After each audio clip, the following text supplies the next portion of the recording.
MovieWeb.com. So what are your plans? Looking for a job, I guess. Give me a call. Okay.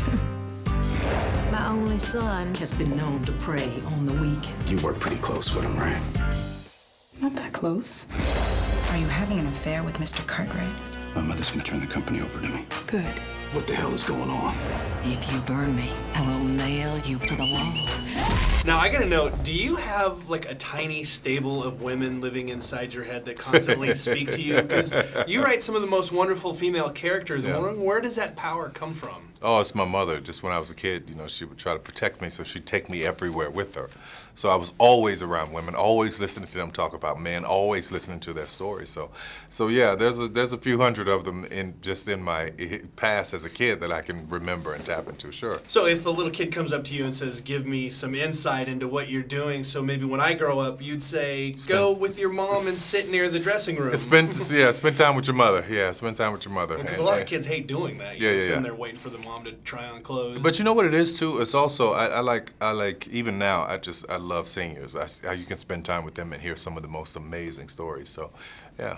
Oh, so you go to the senior center sometimes and just hang out with them? There are like 3 senior citizens' homes across the street from my studio that we've adopted, so yeah. So, well, do any of the girls ever come up to you and say, well, maybe we wouldn't do it this way? I mean, no, what's been great about it is that the support, every time an actor, especially an actress, when she reads it, she's like, oh my God, I gotta play this role, because they feel like it's so close to true. It's so close to real. Now, I want to know about your look in the film. It's pretty interesting, and I kind of like it.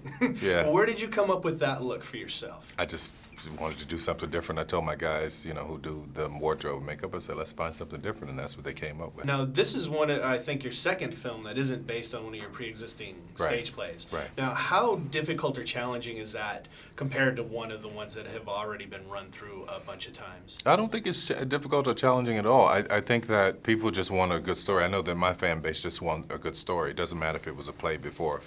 I think being a play before helps people to have some awareness of what it is, but they just want a great story. Now, in creating great stories, how do you pick and choose what your next project is going to be? Because I know you're doing another version of a play next, right? I forget what it was. Medea Goes to Jail. Yeah. That's done and in the can. It's just whatever I feel like I want to do next, like what feels right to me, whatever's going on in my life.